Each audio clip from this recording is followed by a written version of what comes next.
আসসালামু আলাইকুম। আমার মালাক্কায় যাওয়ার শুরুটা ছিল মসজিদ জামি এলআরটি থেকে। এখান থেকে আমি চলে যাই টিভিএস বাস স্ট্যান্ড।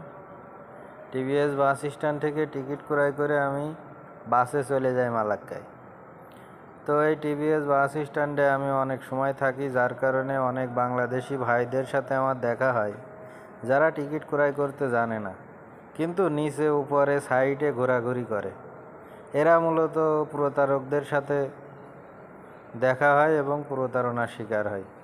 যদি এইভাবে ঘোরাঘুরি না করে সঠিক নিয়মে আপনি টিকিট ক্রয় করেন, তাহলে এখানে আপনার কোনো সমস্যা হওয়ার চান্স নেই।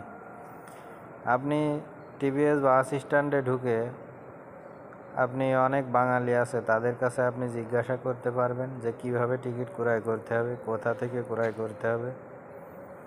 আর আমার সামনে ভিডিও আসছে বাস স্ট্যান্ড থেকে কিভাবে টিকিট ক্রয় করতে হয়, কী কী সিস্টেমে টিকিট ক্রয় করা যায়। তো আমি এখান থেকে পৌঁছে যাই মালাক্কায়। তো মালাক্কা সেন্টারে পৌঁছাতে আমার অনেকটা রাত হয়ে যায়। তারপর আমি মালাক্কা সেন্টার থেকে চলে যাই আমার বন্ধুর বাসায়। সেখান থেকে আমি যাব মালাক্কা সাগর পাড়ে। তো রাত্রের মালাক্কা শহরের কিছু ভিউ আপনাদেরকে দেখাচ্ছি। দেখেন, এখানে মালাক্কা সেন্টারে অনেক সুন্দর সুন্দর জায়গা আছে এবং অনেক সুন্দর সুন্দর ভিউ দেখা যায় এখান থেকে। আর মালাক্কা শহরে বিভিন্ন দেশ থেকে পর্যটকরা ঘুরতে আসে, তার কারণ এখানে ঘোরার অনেক ভালো ভালো জায়গা আছে। তো তারপরে আমি এখান থেকে চলে যাই সাগর পাড়ে।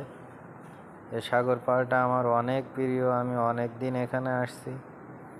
তো ভাবছি আর আসা হবে কি না জানি না, এই জন্যই মূলত আমার ক্যামেরায় বন্দি করা এই মালাক্কা সাগরটা।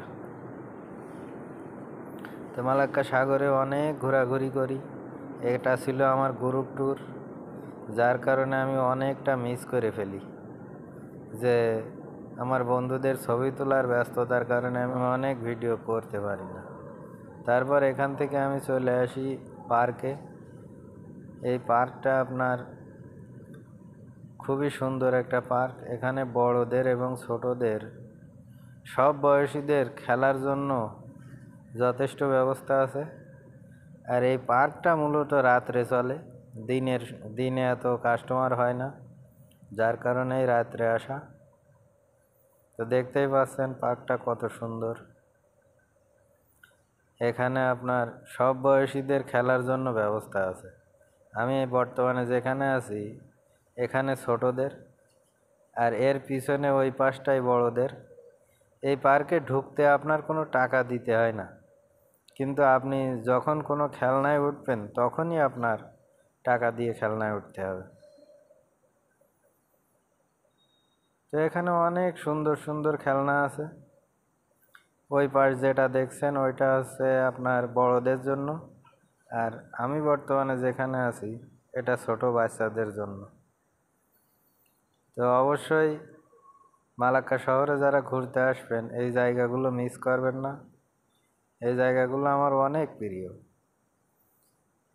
এই জন্য আমি অনেকবার এখানে গিয়েছি, কিন্তু এবার হয়তো আমার শেষ যাওয়া হতে পারে। তার কারণ আমি মালাক্কায় এখন আর থাকি না, আগে থাকতাম। এখন আমি বর্তমানে অবস্থান করছি কিএলে। তো কিএল থেকে তো বারবার মালাক্কায় যাওয়া সম্ভব না। তো পরবর্তীতে কিএলে সুন্দর সুন্দর জায়গার ভিডিও আসবে যদি আপনারা আমাকে সাপোর্ট করেন।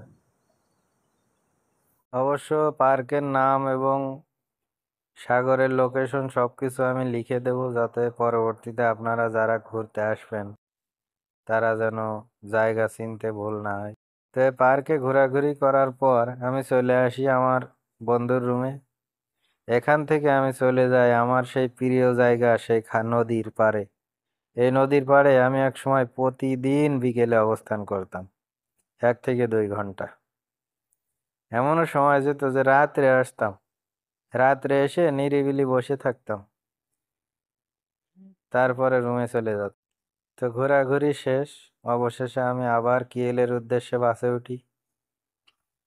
ধন্যবাদ সবাইকে, ভালো থাকবেন সবাই। দেখা হবে আবার নতুন কোনো ভিডিওতে।